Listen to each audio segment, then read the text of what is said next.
computer. Excellent. Just while that connects, we should be ready to rumble.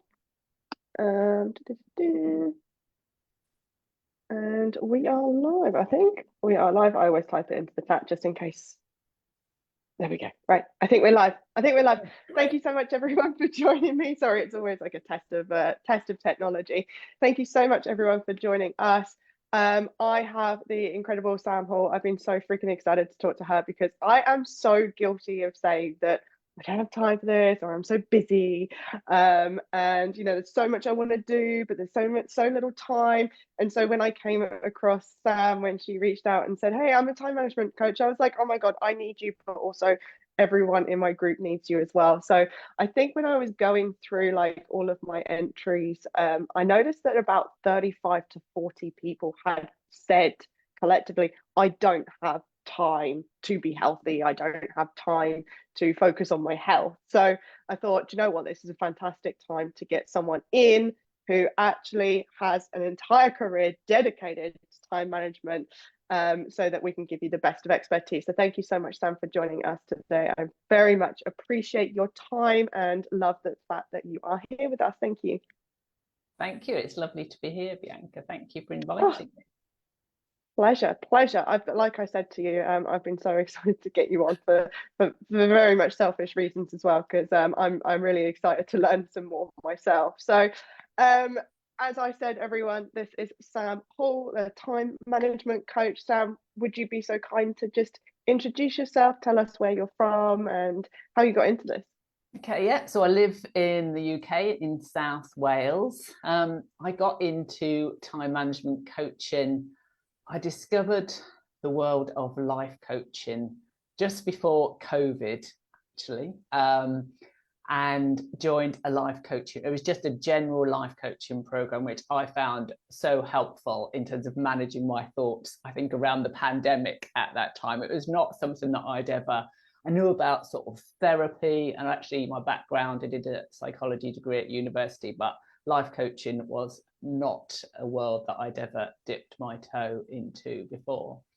And from being in this life coaching program, I just thought this is, I don't know, so life-changing really, and was something that I wanted to do for myself. And I have a day job, which is a social work. I've been doing that for over 20 years now.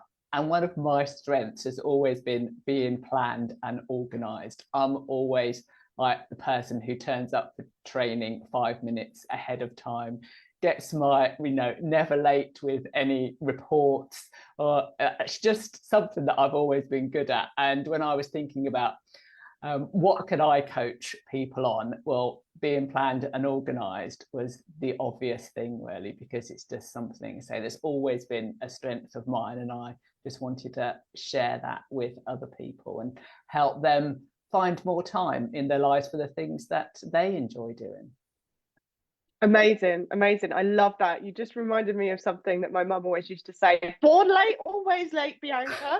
And so maybe that's an identity. And I talk a lot about identity and beliefs. And you've just made the penny drop. I think maybe it's just an internal belief. Therefore, my actions create the results that confirm the belief is true. So maybe my mum is to blame for me always being late now. Well, I was 3 weeks late when I was born, and I'm always somebody who's on time now. So yeah, unfortunately. But did your mum drill into you, born late, always late? No. Did she tell you? Because I'm never usually late. I'm always the one that's early, standing outside waiting for things to happen, or sitting in the car waiting for 5 minutes, thinking I can't go in yet because the appointment isn't due.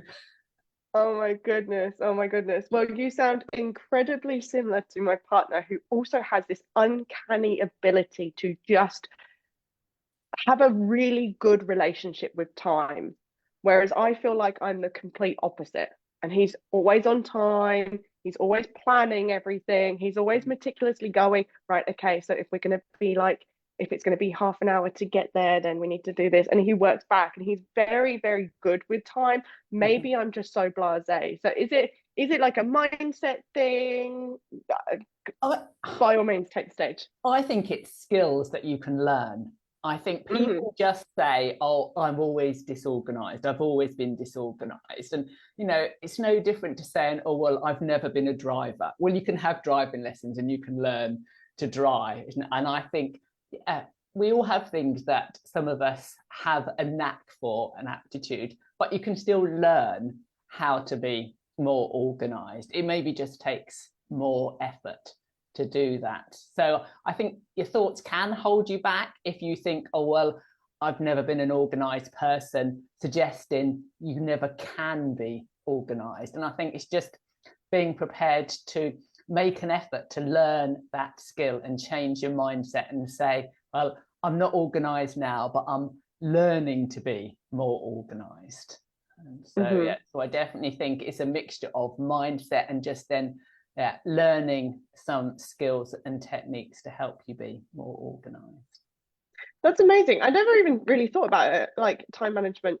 When I think of time management as a skill, I've never really thought about tackling time as a general, as a skill. I've never really thought about that until now.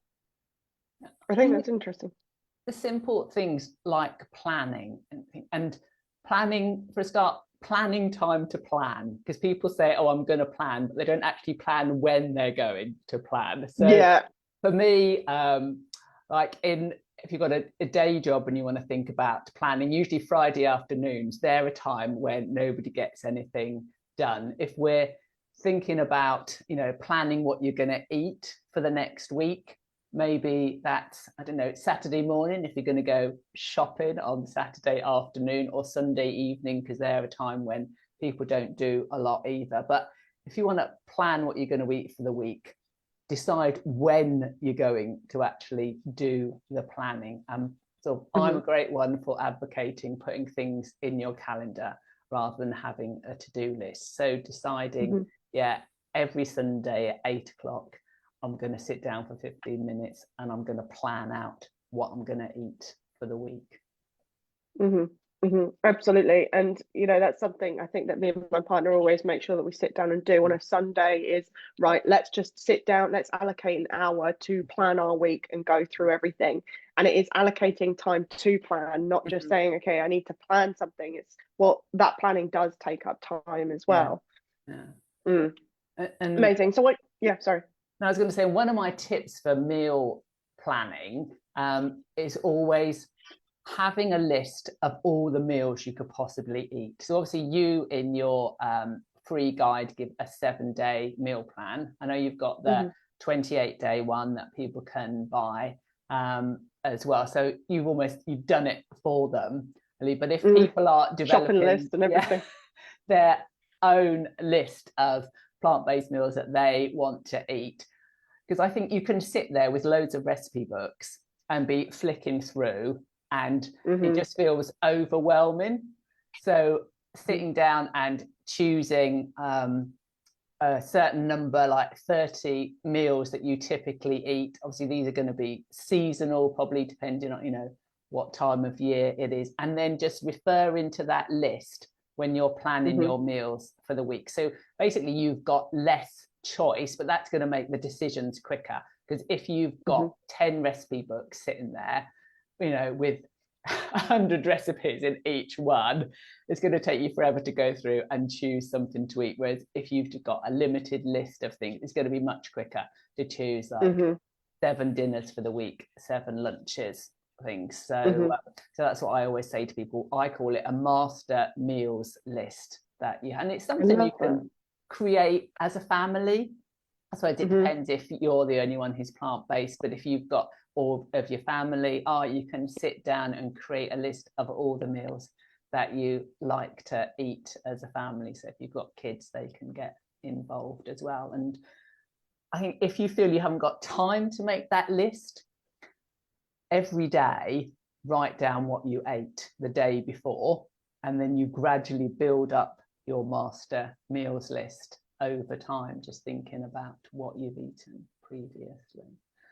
So definitely, I love that master meals list. I think that's really really insightful and really incredible.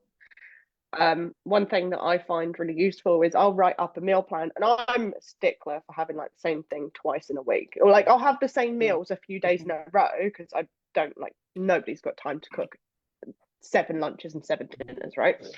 So I have the same things, but I don't like having the same things 2 weeks running. So I'll have a curry, but the next week it'll be a completely different flavor style curry.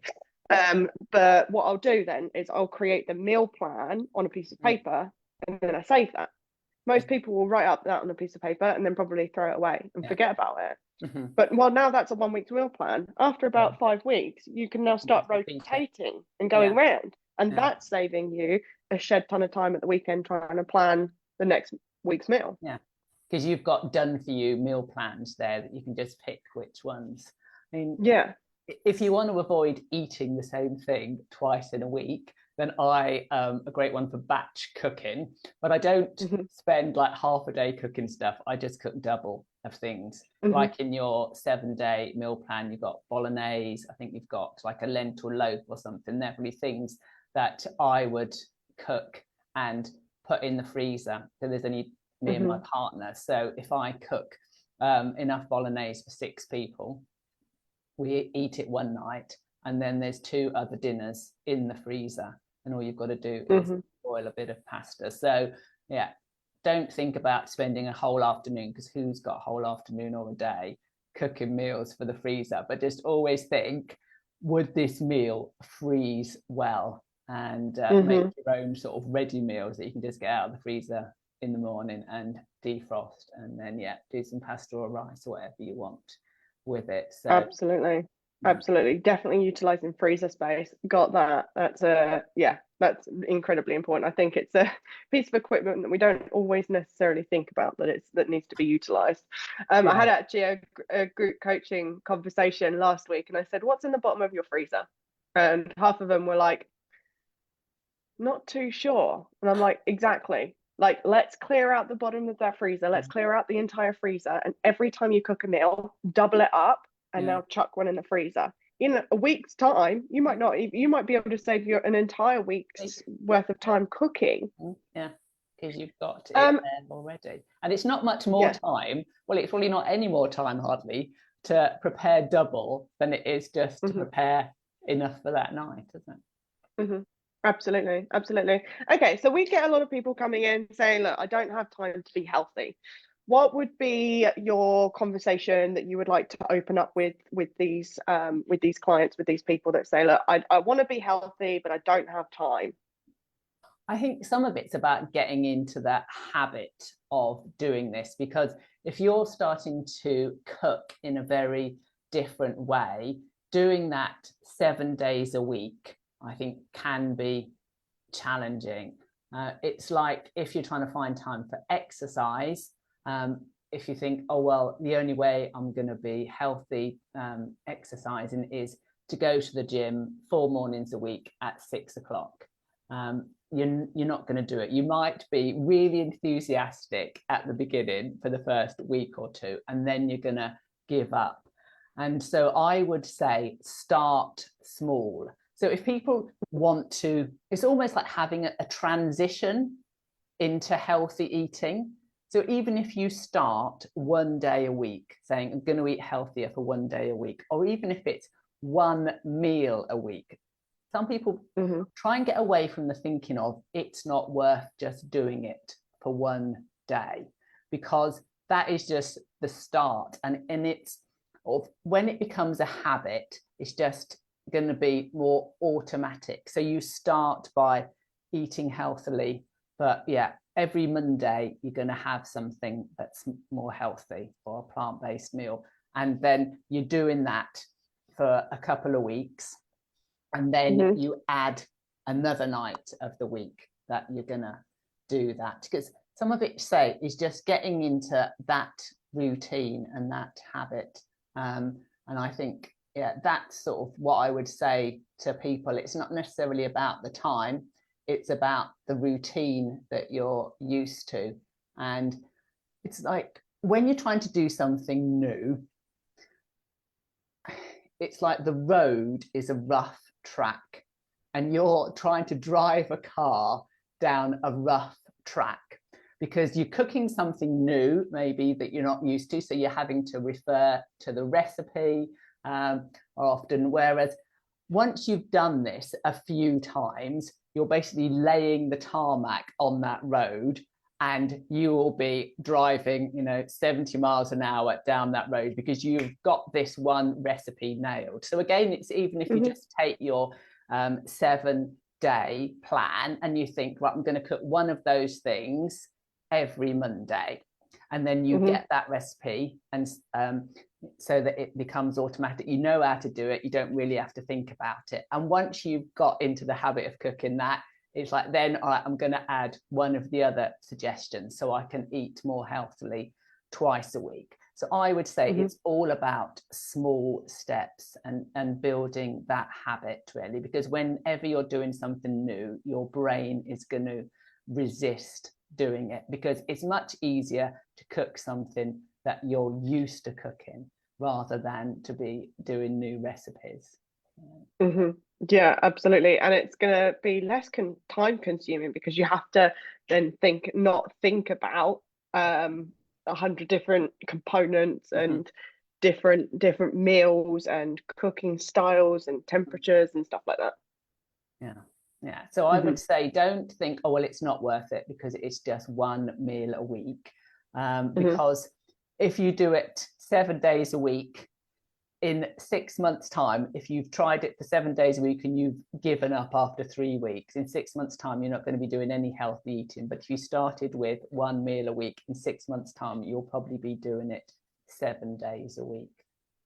Yeah, exactly. And that's the same with any other healthy habit, would you say, like going to the gym, meditating, journaling, any kind of habit? Just start small and work up incrementally. Yeah. I love a book by a chap called BJ Fogg, Tiny Habits, and he talks about doing something, starting with the habit, part of the habit that's so small. He wanted to floss his teeth. He never flossed his teeth, so he committed to flossing one tooth a day.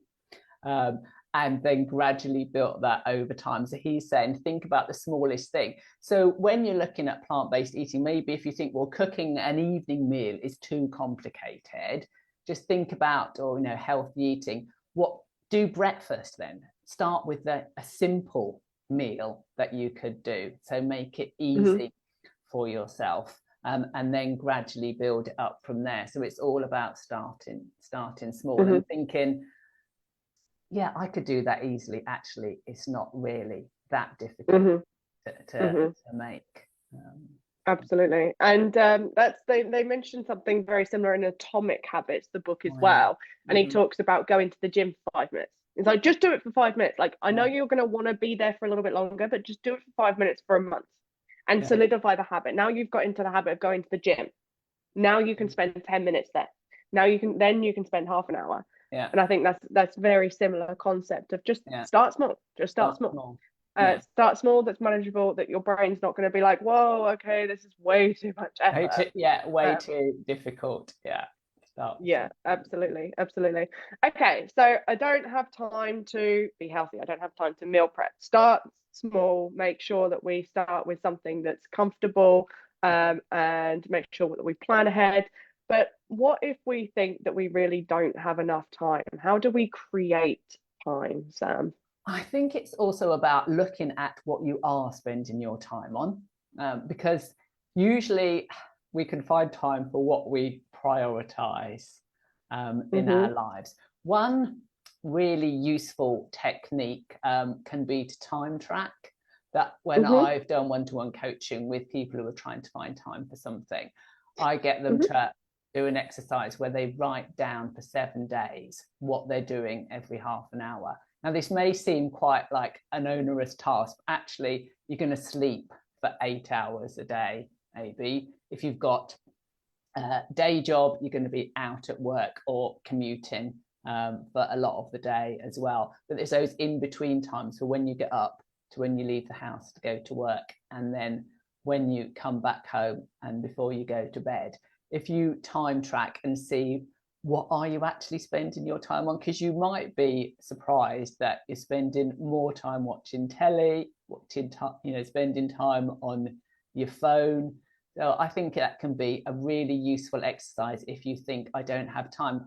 I think sometimes it's about we don't have the energy, can be, to actually do this, because we may have the energy to flop down in front of the TV of an evening, but we don't have the energy to get up and prep food for the next day. Some of that, one of my favorite time management authors is called Laura Vanderkam, and she's written a book recently called Tranquility by Tuesday. And it's got 9 rules. And the first rule is give yourself a bedtime. So she talks about one of the main things is if you're getting enough sleep, you're going to have more energy to do something. And if you find yourself in the evening flopping down on the sofa and you haven't even got the energy to get up, like take your makeup off, brush your teeth and get into bed, because sometimes you can't bother to get off the sofa to go to bed when you're tired, because it's too much energy to do those things to actually be able to get into bed. So she says, I've been there before. Yeah, what you need to do is before you flop down on the sofa, when you've got a bit more energy, you need to get yourself ready for bed, so that all you need to do when you feel tired is slip under the covers then. And so you'll actually go to bed earlier, maybe have a bit more energy to get up in the morning, and say, do some meal prep, some meal planning. So I think that's just, I mean, having a good night's sleep is something that is really undervalued, to be honest. Yeah, I definitely talk about this a lot. And I think what my clients battle with the most is, well, I'm tired, but that is my me time. And I think it's a matter of understanding what me time and what quality me time is. Is it losing yourself and numbing out to food or to TV? Or is it actually replenishing your energy with sleep, so that in a few weeks' time, because you have now gotten into a healthier sleep pattern, that you can actually spend time on you, appreciating and loving yourself by journaling or reading, or I don't know, pampering yourself, or doing whatever is required to have that me time. I think, yeah, definitely sleep is hugely underrated, and I talk about it. It's a significant part of what I coach with people to help lose weight. It has a direct impact on weight. And try to make maybe your meal prep time your time.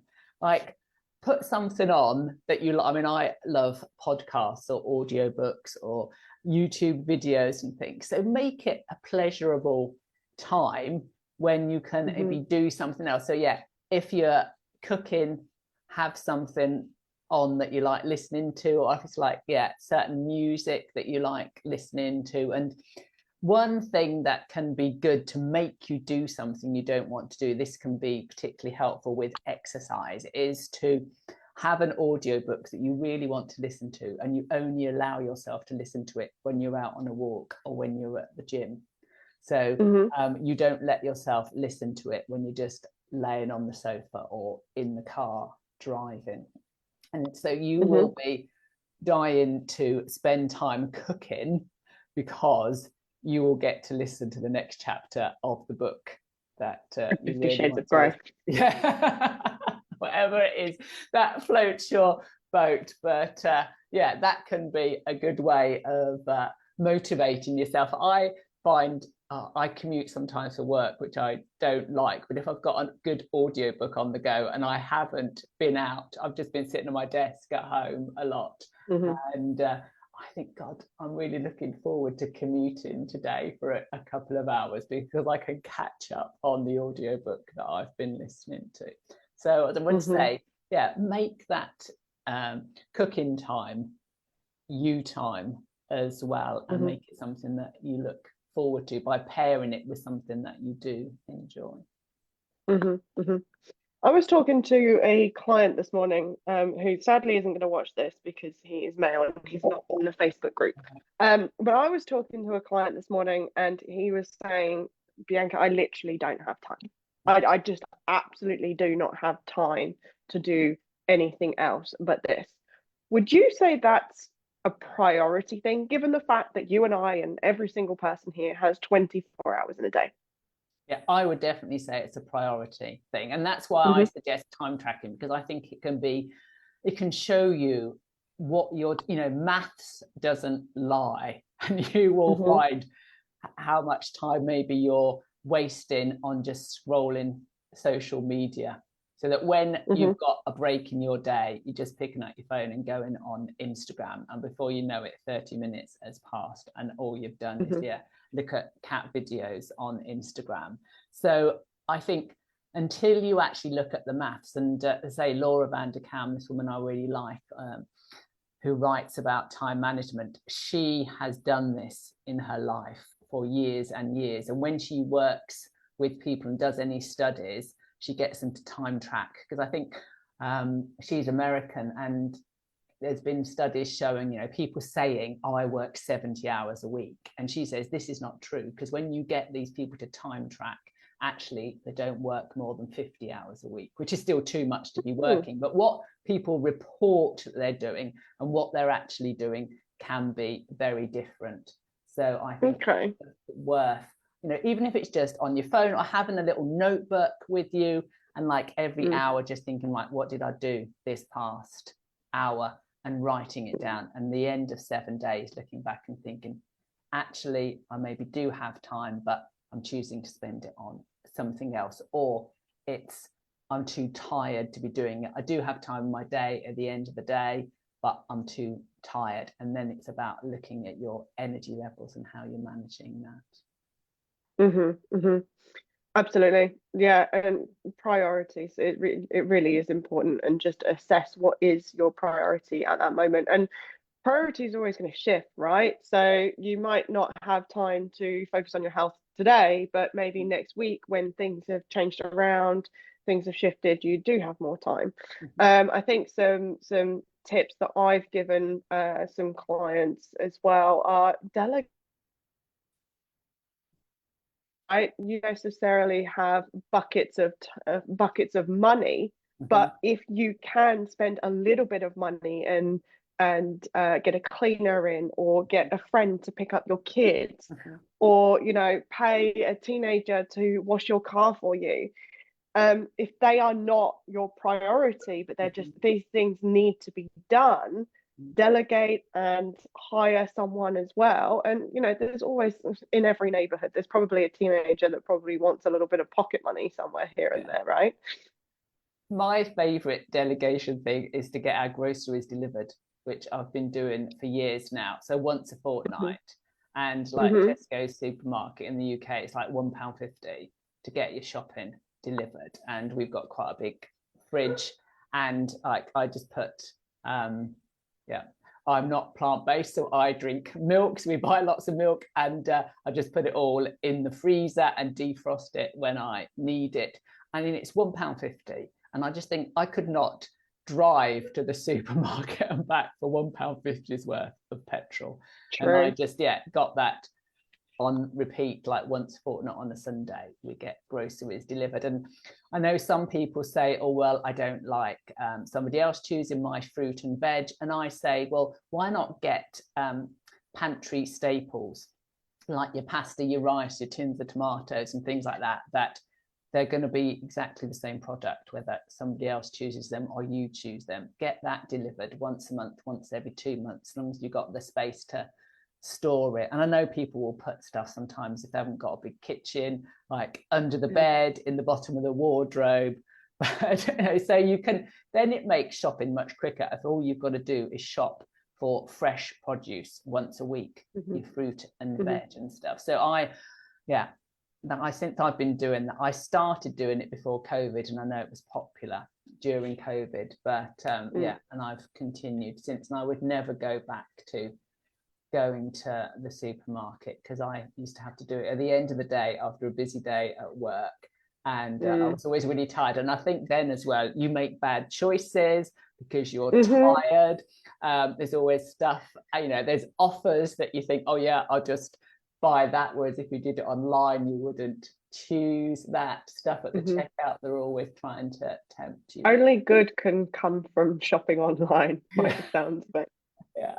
So yeah, so that is Absolutely. definitely one of my things, to delegate your shopping to somebody in the store, when I think that is something, yeah, you say we haven't all got loads of money, particularly the cost of living crisis, but it can be Mm, really cheap to get your groceries delivered. mm, absolutely. I love that. Okay, so let's wrap this up. Just for anyone who's and everyone who's still watching, Sam has kindly created an entire handout for us to save time, create time, manage our time better. In Got a little the copy the angle here. for Yeah, health. Look, she's come even out. printed it off. How incredible are you? So I'll drop that link in the comments below this video once it's uploaded. So if anyone wants the worksheet, go and grab that off of Sam. She has kindly created it for everyone. That is a free handout for all of you. So thank you so much. Do you have any last minute recommendations, any tips or tricks or anything that we've not discussed, anything that we've not discussed in terms of like mindset? Um, Mindset, I don't know. I mean, other ways I always suggest, and some of these are covered in here, is things like just simplifying your life generally. Mm-hmm. I'm always Mm-hmm. one for things like decluttering, making, so other areas of your life run smoothly early. Just think about, if you do that time tracking, where are you spending your time? Are you spending your time constantly looking for stuff in the house, cleaning the house because you've got too much stuff? So I always suggest just trying to make your house as easy to keep clean as possible, so that you're not spending time doing that and you've got more time for the things that you like to do. And I think, just to say, being prepared to start small and expect you not to want to do it. So even when you make a meal plan and you look at what you planned for the day, you might not want to be bothered to cook it, and just expect that. It's like anything that we do in life, like a job that you have, there's lots of bits of it that you like and there's bits of it that you don't like. So don't expect always to want to do something, but try to commit to doing it anyway, and think just how good will you feel when you've done it. I always think, be kind to your future self. So how will you feel in an hour when you've cooked that meal and eaten it? You'll be grateful to the person you are now for making the effort to do that. So I always think that, be kind to your future self, whether that's your future self in 6 months who's become plant-based, you're healthier, you're exercising more, or even just the future you in half an hour when you've cooked this meal and eaten it, and just think, yeah, actually it wasn't that difficult, it was really tasty, and I can do this again. And now you've saved yourself some time in the future for having to get everything out and use all your utensils and then washing up. Yeah, because you've cooked double and you've put half in the freezer. Yeah. Absolutely. Freezer is your friend. Freezer is your friend. All right. Well, I'm going to drop that link to the free handout that you have created for the community. Thank you so much for that.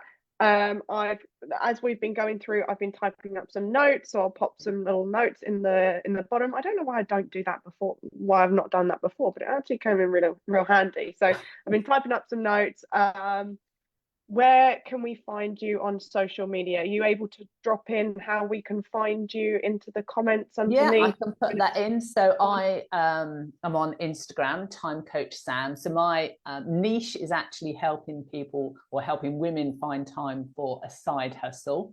But there's lots of just general time management tips every day over there that I'm sure people will find helpful, whether they have got a side hustle or not. But that's where I hang out, over on Instagram. Amazing. And what's your top tip for a side hustle? Sorry, what side hustle to do, or for finding time?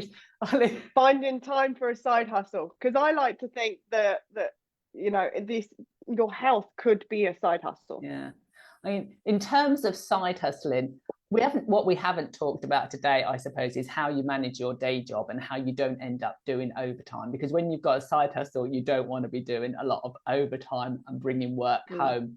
So I talk a lot about how to manage your day job, how to manage emails, how to time block your day job, and trying to work at home so you don't have that commuting time. So yeah, if you've got a second job, then you've really got to be on the ball in your day job, because so many people I know don't get stuff done because they've got too many distractions in their day job. They're just firefighting all the time, got their inbox open all day, answering emails, not actually doing the things that they're paid to do that are important. And they just bring that home and they do that in the evenings and weekends, and they haven't got time for a side hustle. There we go. A perfect example of how, you know, what your specifics are. Oh my God, words. I've been sick for the last like 4 days. Like, I saw your post. Give me a break here, guys. So, you know, if you're working full time and you want to have a side hustle or you want to be healthy, there are so many ways in which you can adjust your life and change the things that you're doing day to day. And hey, even if you're not looking for a side hustle, but you're looking to improve health, I think all the tips that you have on your social media are going to be incredibly insightful and helpful for everyone here. So I'm going to stop talking before I make a fool of myself. But thank you so much, Sam, for coming on. I very much appreciate it. Thank you for the freebie. By all means, if anyone's got any questions, please tag Sam. You're in the group, aren't you? Yes, I am. Yeah. Excellent. Tag Sam. Yeah. Excellent. And yeah, find her on social media. So thank you so much for joining me. Thank you. Very much welcome. So I'm going to stop this now. So that is still